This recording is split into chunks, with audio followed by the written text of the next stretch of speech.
نحمده ونصلي على رسوله الكريم أما بعد فأعوذ بالله من الشيطان الرجيم بسم الله الرحمن الرحيم رب اشرح لي صدري ويسر لي أمري واحلل عقدة من لساني يفقه قولي واجعل لي وزيرا من أهلي رب زدني علما اللهم فقهنا في الدين إلهي آمين۔ آیت 69 سے 91 تک۔ چاہا ایک گروہ نے اہل کتاب میں سے کاش وہ گمراہ کر دے تمہیں، اور نہیں وہ گمراہ کرتے مگر اپنے نفسوں کو، اور نہیں وہ شعور رکھتے۔ ود واو دال دال سے ہے ودت۔ ودت کا مطلب ہوتا ہے شدید محبت، دل سے چاہنا۔ تو اہل کتاب کا ایک گروہ دل سے چاہتا ہے کہ وہ تمہیں پھیر دے، گمراہ کر دے۔ طائفہ کا جو ورڈ ہے، ایک گروہ، گھومنے والا، طواف بھی اسی سے ہے۔ گروہ یعنی ایک ہی لوگ کے جو لائک مائنڈیڈ پیپل ہیں، وہ گھوم پھر کے پھر واپس اپنے گروپ میں جمع ہو جاتے ہیں، تو اس لیے اسے کہتے ہیں طائف، گروہ۔ چاہا ایک گروہ نے اہل کتاب میں سے کہ کاش وہ تمہیں گمراہ کر دیں، اور وہ کیوں چاہتے ہیں؟ حسد کی وجہ سے۔ وہ چاہتے ہیں کہ انہوں نے نیک اعمال نہیں کیے تو یہ بھی نہ کرے۔ کہا جاتا ہے کہ یہ آیت معاذ بن جبل، یاسر بن عمار، حذیفہ بن یمان کے بارے میں نازل ہوئی۔ تو جو دوسروں کو گمراہ کرتا ہے، اللہ کہہ رہے ہیں وہ تو اپنے آپ کو ہی گمراہ کرتے ہیں لیکن وہ شعور نہیں رکھتے۔ اے اہل کتاب کیوں تم کفر کرتے ہو اللہ کی آیات کا، حالانکہ تم گواہ ہو۔ تو اہل کتاب کی ایک تو یہاں سے ان کی برائی بتائی جا رہی ہے کہ وہ کفر کرتے ہیں، کیوں کرتے ہیں، اللہ تعالیٰ سوال اٹھا رہے ہیں، اور دوسرا ان کی کوالٹی پہ جائی جا رہی ہے کہ وہ تو گواہ ہیں، تم تو گواہ ہو۔ اب وہ کیسے گمراہ کرتے؟ دین کے بارے میں شکوک ڈال کر، پھر غلط تعویلیں کر کے، پھر جو انہوں نے تحریف کی ہوئی تھی اس کے ذریعے۔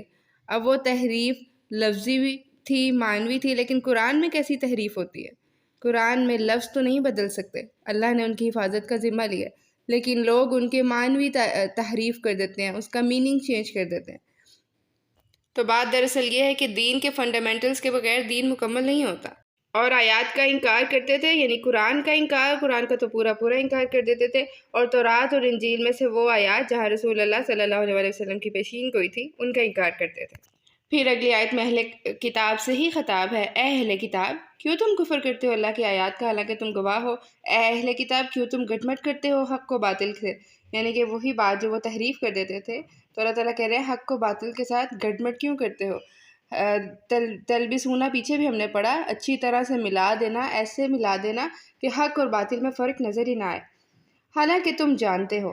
تو تعصب کی وجہ سے وہ نہیں مانتے تھے، ورنہ انہیں معلوم تھا، کیونکہ اللہ تعالیٰ کہہ رہے ہیں تم جانتے ہو۔ اور کہا ایک گروہ نے، اب پھر اہل کتاب، کون سا گروہ؟ یہود کی طرف اشارہ ہے، اور کہا ایک گروہ نے اہل کتاب میں سے ایمان لے آؤ اس چیز پر جو نازل کی گئی ان پر جو ایمان لائے اول دن، یعنی اول وقت دن کے، اور انکار کر دو اس کے آخر میں، لعلہم یرجعون، تاکہ وہ لوٹ آئیں۔ اب یہ وہ آپس میں مشورہ کر رہے ہیں کیا کہ صبح کے وقت مان لینا، ایمان لے آنا، اور شام کو انکار کر دینا، تاکہ ہمارا ایمان بھی نہ رہے اور باقیوں کا ایمان بھی متزلزل ہو جائے۔ اہل کتاب کا نام تھا، وہ اچھے برے نامور لوگ تھے، اور لوگ ان کو مانتے تھے، لہذا جو وہ کرتے تھے لوگ اسے فالو کرتے تھے۔ تو یہاں صبح اور شام سے مراد دن اور رات نہیں، بلکہ ایک وقت ایمان لے آئیں اور دوسرے وقت اسے چھوڑ دیں۔ کیوں؟ تاکہ وہ لوگ جو انہیں دیکھ کر ایمان لائے ہیں وہ بھی شک میں پڑ جائیں، اور نہ تم مانو مگر جو اس کی پیروی کرے تمہارے دین کی، اور کہہ دیجئے بے شک ہدایت ہے اللہ کی، کہ دیا جائے کوئی ایک مانند اس کے جو دیے گئے تم، یا یہ کہ وہ جھگڑا کرے تم سے پاس تمہارے رب کے، کہہ دیجئے بے شک فضل بید اللہ، اللہ ہی کے ہاتھ میں ہے، وہ دیتا ہے جسے وہ چاہتا ہے، اور اللہ تو وسعت والا ہے، خوب جاننے والا ہے۔ اب یہاں علماء یہود کی طرف اشارہ ہے، اور شدید قسم کی فرقہ واریت بتائی جا رہی ہے کہ صرف اسی کی بات سنو جو تمہارے فرقے کا ہے اور جس کا علم تمہارے جیسا ہے، لیکن ہمارے ہاں معیار کیا ہے؟ قرآن اور حدیث۔ اس کا مطلب یہ نہیں کہ دوسرے کو حقیر سمجھے۔ اگر ہم کسی فرقے کے بارے میں بات کریں، اول تو کرنی نہیں چاہیے، لیکن اگر ہم اس کے بارے یہ کہیں کہ اس میں جو قرآن اور حدیث سے کہا جا رہا ہے وہ درست ہے، باقی غلط ہو سکتا ہے، بجائے کہ ہم سیدھا ہی کہہ دیں کہ اس فرقے کی ہر بات ٹھیک ہے یا اس فرقے کی ہر بات غلط ہے، تو ایسا کرنا، کیونکہ ہمیں تو یہ بھی کہا گیا کہ تم اہل کتاب کی کتابوں کی نہ تو تصدیق کرو نہ ہی تکذیب، کیونکہ فتنہ اور انتشار پھیلتا ہے، تو مومن جو ہوتا ہے وہ امن پسند ہوتا ہے۔ اور کھلا کہہ دیا گیا، کہہ دیجئے بے شک ہدایت ہے اللہ کی، کہ جو دیا گیا اس میں سے تو پھر وہ جھگڑا کریں آپ سے تو کہہ دیجیے فضل اللہ کے ہاتھ میں ہے۔ یہاں فضل سے مراد قرآن اور ہدایت۔ تو وہ کہتے تھے کہ صرف یہود کی اور صرف عیسائی کی بات ماننی ہے اور کسی کی نہیں ماننی، تو اللہ تعالیٰ کہہ رہے ہیں فضل تو اللہ کے ہاتھ میں، یعنی ہدایت دینا تو اس کے ذمہ ہے، اللہ وسعت والا ہے، خوب علم والا ہے۔ اور فضل سے مراد ہدایت ہے، کیسے پتہ چل رہا ہے یہاں سے، یختص برحمتہ من یشاء، وہ خاص کر لیتا ہے اپنی رحمت کہ جسے وہ چاہتا ہے، خصوصی نوازشیں، خاص کرنا، نبوت کے ذریعے بلند کرنا جسے وہ چاہتا ہے، یہ ہے یختص کا معنی۔ اور ہدایت صرف ایک گروہ کے لیے نہیں، ہدایت سب کے لیے عام ہے، اللہ کا فضل عام ہے ہر ایک کے لیے۔ پھر فرمایا اور اہل کتاب میں سے کوئی ہے جو اگر آپ امانت دیں ایک خزانہ تو وہ ادا کر دے گا اسے آپ کو، کوئی ہے کہ اگر اسے امانت دیں ایک دینار تو نہیں وہ ادا کرے گا آپ کی طرف مگر جب تک آپ رہیں اس پر قائم، کھڑے یا نگران۔ تو یہاں کیا بات ہے کہ اہل کتاب میں کچھ امانت دار ہیں اور کچھ تو بہت اچھے ہیں اور کچھ امانت میں خیانت کر جاتے ہیں۔ تو دراصل بات یہ ہے کہ مذہبی تعصب میں انسان آنکھیں بند کر کے اپنا بھی نقصان کرتا ہے اور دوسرے کا بھی۔ تو دو طرح کے لوگ ہوتے ہیں، اصول دو طرح کے ہوتے ہیں، جو دوسرے کے لیے وہی چاہے جو اپنے لیے چاہتا ہے، اور بے اصول کون ہوتا ہے؟ جو ڈبل سٹینڈرڈ ہوتا ہے، جس کا اپنے لیے پیمانہ اور ہوتا ہے اور دوسرے کے لیے اور ہوتا ہے۔ رسول اللہ صلی اللہ علیہ وآلہ وسلم نے فرمایا اللہ کے دشمنوں نے جھوٹ کہا کہ غیر اسرائیلی ساتھ زیادتی کرنے کی دین اجازت دیتا ہے، یہ وہ کہا کرتے تھے نا۔ تو زمانہ جاہلیت کی تمام چیزیں میرے قدموں تلے ہیں سوائے امانت کے، وہ ہر صورت میں ادا کی جائے گی۔ پھر یہ بھی فرمایا کہ اس کا ایمان نہیں جس میں امانت نہیں۔ اور وہ کیوں ایسا کرتے ہیں، کیوں امانت دار بنتے ہیں اور کیوں بے ایمان ہو جاتے ہیں؟ یہ وہ وجہ اس کے کہ وہ کہتے ہیں نہیں ہے ہم پر امیوں کے بارے میں کوئی راستہ مواخذہ، وہ کہتے ہیں اللہ پر جھوٹ، حالانکہ وہ جانتے ہیں۔ تو آج ہمارے یہاں بھی یہی بیہیویئر ہے، جو امی ہیں، جو ان پڑھ ہیں، جو کم تر ہیں، جن کا لیونگ سٹائل تھوڑا کم ہے یا جن کی ایجوکیشن کم ہے، یا جو ویسے بھی جیسے طبقوں میں چلا آ رہا ہے کہ یہاں پر ان کا فیلڈ جو ہے وہ کچرے اٹھانا ہے یا لوگوں کے گھروں میں صفائی کرنا ہے، تو ہم انہیں کم تر سمجھیں، تو ان کے لیے وہی چیز نہ چاہیں جو ہم اپنے لیے یا اپنے سٹینڈرڈ کے لوگوں کے لیے چاہتے ہیں، تو وہ غلط رویہ ہے۔ کیوں نہیں، جس نے پورا کیا اپنے عہد کو اور تقویٰ کیا تو بے شک اللہ محبت رکھتا ہے متقی لوگوں سے۔ اب وہ ڈرنے والا چاہے بڑا ہے، چاہے چھوٹا ہے، چاہے امی ہے یا چاہے باعلم ہے، اللہ تعالیٰ کہہ رہے ہیں کہ اللہ اس سے محبت رکھتا ہے تقویٰ کرنے والے سے۔ کیوں نہیں، جس نے پورا کیا عہد۔ تو منافق کی 3 نشانیاں ہیں، اگرچہ وہ روزہ رکھے اور نماز پڑھے لیکن جب بات کرے تو جھوٹ بولے، وعدہ کرے تو پورا نہ کرے، امانت رکھوائی جائے تو خیانت کرے۔ تو اس میں اپنا جائزہ لینے کی ضرورت ہے۔ پھر فرمایا بے شک وہ لوگ جو لیتے ہیں بدلے اللہ کے عہد کی اپنی قسموں کی قیمت تھوڑی، یہی لوگ ہیں نہیں کوئی حصہ ان کے لیے آخرت میں اور نہ ان سے اللہ کلام کرے گا۔ تو قول اور قرار کے کچے لوگوں کی سزا کیا ہے کہ پہلی بات تو یہ کہ ان کے لیے آخرت میں کوئی حصہ نہیں، نمبر 2 اللہ ان سے کلام نہ کرے گا، اور تیسرا نہ دیکھے گا ان کی طرف قیامت کے دن، اور چوتھا انہیں پاک نہ کرے گا۔ جیسے فرمایا جاتا ہے کہ اگر کسی نے کسی کے ساتھ زیادتی کی ہوگی تو قیامت کے دن اسے صاف کیا جائے گا، کیسے؟ اس کی نیکیاں اٹھا کے دوسرے میں ڈال دی جائیں گی۔ تو اللہ تعالیٰ کہہ رہے ہیں ایسے لوگوں کو پاک نہ کیا جائے گا اور ان کے لیے عذاب ہے دردناک۔ بے شک ان میں سے البتہ ایک گروہ کے لوگ ہیں جو موڑتے ہیں اپنی زبانوں کو ساتھ کتاب کے تاکہ تم سمجھو اسے کتاب میں سے، یعنی کہ وہ اپنی زبان کو موڑ کے لفظ بدل دیتے ہیں، تلاوت کو، کانٹیکسٹ کو بدل دیتے ہیں۔ جیسا کہ ہم نے پیچھے بھی پڑھا کہ تبدیلی کس کس طرح سے کی جاتی ہے، ایک تو لفظی تبدیلی ہے، لفظ بدل دیا جائے، دوسرا معنوی تبدیلی ہے، اور تیسرا کتاب کو چھپانا، حق بات کو سامنے نہ رکھنا، یہ بھی چھپانا ہوتا ہے، یہ بھی تبدیلی ہوتی ہے۔ تو وہ کیا کرتے تھے؟ اپنی زبانوں کو موڑتے تھے۔ یلوونا، لیون کہتے ہیں کسی چیز کو بل دینا، موڑنا، مروڑنا، اور کلام میں رد و بدل کر دینا۔ جیسے ہم نے بنی اسرائیل کا رویہ بھی پڑھا کہ ہتتن کو ہنتتن بول دیتے تھے اور سمینا و اطعنا کو سمینا و عصینا پڑھ دیتے تھے۔ آج ہمیں اپنا جائزہ لینے کی ضرورت ہے۔ جب ہم کسی کو السلام علیکم کہتے ہیں تو کہیں ہم اپنی زبان کو موڑ کے لفظ تو نہیں بدل دیتے؟ کیا ہم اس پہ سلامتی بھیج رہے ہوتے ہیں؟ تو وہ زبان کو کیوں موڑتے تھے؟ دنیا کا فائدہ حاصل کرنے کے لیے، اور حق کو نہ ماننے کی چالوں میں سے یہ ان کی ایک چال تھی۔ رسول اللہ صلی اللہ علیہ وسلم نے فرمایا تھا کہ تم اپنے سے پہلی امتوں کی قدم بقدم پیروی کرو گے، اور آج ہمیں دین پہنچاتے ہیں تو اس بات کا خیال رکھنا ہے کہ ہم اپنی زبان کو ٹویسٹ نہ کریں، رسول اللہ صلی اللہ علیہ وسلم کے لحن پر ہی پڑھیں، اور تفصیل کرتے ہوئے یہ بات کا خیال رکھنا ہے کہ ہم خود سے کچھ ایکسٹرا ایڈیشنز نہ کریں، من ماتی باتیں نہ کریں، بلکہ جو حق ہے وہی آگے پہنچائیں۔ تو اللہ تعالیٰ کہہ رہے ہیں اور وہ کہتے ہیں اللہ پر جھوٹ وہم یعلمون، حالانکہ وہ جانتے ہیں۔ تو جان بوجھ کر تحریف کرنا اللہ پر جھوٹ باندھنے کے مترادف ہے۔ نہیں ہے کسی بشر کے لیے کہ وہ دے اسے اللہ کتاب، حکومت اور نبوت، پھر وہ کہے لوگوں سے کہ ہو جاؤ میرے بندے سوائے اللہ کے، اور لیکن ہو جاؤ رب والے، بے شک اس کے جو ہو تم تعلیم دیتے کتاب کی، اور بوجہ اس کے جو تم پڑھتے ہو۔ پہلی بات تو یہ کہ ہر کسی کو، مرد، عورت اور علم والا، لا علم، دین کی تبلیغ کرنے والا، ہر کسی کو کہہ دیا کہ نہیں ہے جائز کسی بھی بشر کے لیے کہ وہ دے اللہ کی کتاب، کہ اسے جب اللہ کی کتاب دی جائے یا پھر حکومت یا نبوت دی جائے تو پھر وہ کہے کہ میرے ہو کے رہ جاؤ، میرا بندہ ہو جاؤ۔ اور پھر کیا فرمایا کہ وہ کیا کہے گا، وَلَٰكِن كُونُوا رَبَّانِيِّينَ، کہ رب والے بن جاؤ، ربانی بن جاؤ۔ ربانی کا لفظ ربان سے ہے، مبالغے کا ہے۔ رب کیا ہوتا ہے؟ جو ذرے سے کمال تک پہنچاتا ہے۔ اور ربانی کیا ہوتا ہے؟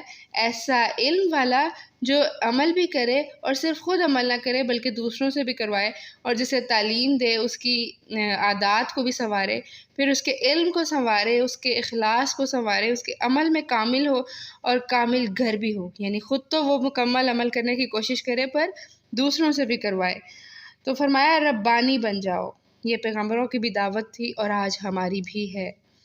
جو اپنے حضرت علی رضی اللہ تعالیٰ عنہ نے فرمایا جو اپنے اعمال سے علم کو آگے بڑھائے تو وہ ربانی ہے، یعنی جو علم حاصل کیا ہے اس پر عمل بھی کرے۔ یہی کتاب کا مقصد ہے، لوگوں کو رب سے جوڑنا۔ دو طرح کے لوگ ہیں، جو دنیا کے لیے کتاب پڑھتا ہے اور دوسرا وہ شخص جو کتاب کے ذریعے خود کو اور دوسرے کو اللہ سے جوڑتا ہے۔ تو آئیے دیکھتے ہیں ربانی کون ہے۔ ربانی کی فرسٹ پرائرٹی اللہ کی ذات ہوتی ہے، وہ اسی کی یاد میں جیتا ہے۔ وہ صرف مادی چیزوں کی غذا نہیں لیتا، وہ مرتے دم تک روح کی غذا بھی لیتا ہے۔ پھر یہ بھی کہ ربانی اعلیٰ حقائق سے دلچسپی رکھتا ہے، دنیا کی رونقوں سے نہیں۔ اور یہ معاملہ صرف حجاب اور داڑھی تک نہیں رہتا بلکہ اس کے باطن تک بھی ہے۔ اس کے دل میں اللہ کی یاد ہوتی ہے، اور اس کا ظاہر کیسا ہوتا ہے کہ اسے دیکھ کر اللہ کی یاد آتی ہے، وہ لوگوں کو اللہ سے جوڑنے کا ذریعہ بنتا ہے۔ اور پھر یہ بھی کہ اسے دنیا کی نمائشیں پسند نہیں ہوتی، شہرت اور خود نمائی پسند نہیں ہوتی، اسے کچھ کھو کر دکھ نہیں ہوتا، اس کی نظر آخرت پر ہوتی ہے۔ وہ ہر کام اللہ کی خاطر کرتا ہے اور وہ یکسو مسلمان ہوتا ہے۔ اور یکسو کیا ہے؟ جس کا دھیان ایک طرف ہوتا ہے، وہ ہر طرف دھیان نہیں دیتا۔ اگر ہم ساری دنیا کے غم اپنے اندر پال لیں تو ہم کوئی کام نہیں کر سکتے، اور ہر مسئلے کا دراصل ایک حل ہوتا ہے۔ اور ربانی ہر حال میں بامقصد ہوتا ہے، ربانی غم میں بھی اپنے مقصد کو یاد رکھتا ہے، وہ یقین رکھتا ہے کہ دنیا امتحان کی جگہ ہے۔ ہر وہ شخص امتحان میں ہے جو خود اپنے وقت کو ضائع کر دے۔ تو ہمیں ربانی بننا ہے، رب والا بننا ہے۔ کیا وہ حکم دے گا تمہیں کفر کا بعد اس کے کہ جب تم مسلمان ہو؟ اور جب لیا اللہ نے پختہ عہد نبیوں سے، البتہ جو دوں میں تمہیں کتاب میں سے اور حکمت میں سے، پھر آ جائے تمہارے پاس ایک رسول تصدیق کرنے والا اس کی جو تمہارے پاس ہے، البتہ تم ضرور ایمان لے آؤ گے اس پر، اور البتہ تم ضرور مدد کرو گے اس کی۔ ان دونوں میں یہ لام اور نون مشدد جو ہے یہ تاکید کے لیے ہے۔ تو یہاں پر پختہ عہد کی بات کی جا رہی ہے، ایسا وعدہ جس پر قسم کھائی جائے، میثاق۔ تو لیا اللہ نے پختہ وعدہ نبیوں سے، تو نبیوں سے کیا وعدہ لیا کہ جب میں تمہیں کتاب اور حکمت دوں اور اس کے بعد ایک رسول آ جائے جو اسی بات کی تصدیق کر رہا ہے جو آپ کے پاس ہے، تو پھر آپ ضرور اس پر ایمان لے آئیں گے اور ضرور اس کی مدد بھی کریں گے۔ تو ہمیں پتہ چلتا ہے کہ جب حضرت عیسیٰ علیہ السلام آئے تو وہ حضرت موسیٰ علیہ السلام ہی کی شریعت پر تھے، اور پھر جو انہوں نے تبلیغ کی وہ بھی وہی تھی جو حضرت موسیٰ علیہ السلام کی تھی۔ اور پھر جب رسول اللہ صلی اللہ علیہ وسلم آئے تو انہوں نے حضرت عیسیٰ علیہ السلام ہی کے مشن کو آگے لے کر چلا۔ کون سا مشن تھا؟ ربانی بنا دینے کا۔ اور حضرت محمد صلی اللہ علیہ وسلم آخری نبی ہے۔ اب حضرت عیسیٰ علیہ السلام جب دوبارہ دنیا میں ظہور پذیر ہوں گے تو وہ رسول اللہ ہی کے دین پر ہوں گے۔ کیا اقرار کیا تم نے اور لیا تم نے اس پر عہد میرا؟ انہوں نے کہا اقرار کیا ہم نے۔ فرمایا پس گواہ رہو اور میں ہوں تمہارے ساتھ گواہوں میں سے۔ تو جو کوئی منہ موڑ جائے بعد اس کے تو یہی لوگ ہیں جو فاسق ہے۔ کیا بھلا علاوہ اللہ کے دین کے جو کچھ اور تلاش کرتے ہیں حالانکہ اسی کے لیے فرما بردار ہے جو کوئی آسمانوں میں اور زمین میں ہے، خوشی سے اور ناخوشی سے، اور اسی کی طرف تو لوٹنا ہے۔ اگر ہم دیکھیں تو دنیا کی ہر چیز اطاعت میں مصروف ہے، دنیا کی ہر چیز اپنی اپنی حدود میں ہے، توأن ہر چیز توأن مارتی ہے، خوشی سے اللہ کی تابع ہوتی ہے، اور کرہن یہ انسان ہی ہے جو ناخوشی سے مانتا ہے، یہ انسان ہی ہے جس کو چوائس دی گئی، صرف انسان ہے جو ناخوشی سے اللہ کی اطاعت کرتا ہے۔ کہہ دیجئے ایمان لائے ہم اللہ پر، اور جو نازل کیا ہم پر، اور جو نازل کیا گیا ابراہیم پر اور اسماعیل اور اسحاق اور یعقوب اور اولاد یعقوب پر، اور جو دیے گئے موسیٰ اور عیسیٰ اور تمام انبیاء اپنی رب کی طرف سے، نہیں ہم فرق کرتے درمیان کسی ایک کے ان میں سے، اور ہم اسی کے لیے فرما بردار ہیں، مسلمان ہیں۔ تو لہٰذا اب خوشی سے ایمان کا اظہار ہے کہ ہم سب انبیاء اور ان کے صحیفوں کو مانتے ہیں۔ یہ بات بھی دوبارہ آئی کہ ہم کسی کے درمیان فرق نہیں کرتے، تمام انبیاء سے عہد لیا گیا کہ انبیاء میں فرق نہیں کریں گے، اور یہی حکم ان کے امتیوں کے لیے بھی ہے۔ اور جو کوئی چاہے گا سوائے اسلام کے کوئی دین تو ہرگز نہ قبول کیا جائے گا اس کو۔ جو شخص اپنی مرضی کی زندگی بسر کرے گا تو وہ آخرت میں ہلاک ہوگا، اللہ کہہ رہے ہیں، اور وہ آخرت میں خسارہ پانے والوں میں سے ہوگا۔ اصل خسارہ دراصل آخرت ہی کا نقصان ہے۔ کس طرح ہدایت دے گا اللہ اس قوم کو جنہوں نے کفر کیا بعد ایمان لانے کے، اور انہوں نے گواہی دی کہ بے شک رسول برحق ہیں، اور آئیں ان کے پاس واضح نشانیاں، اور اللہ نہیں وہ ہدایت دیتا ان لوگوں کو جو ظالم ہیں۔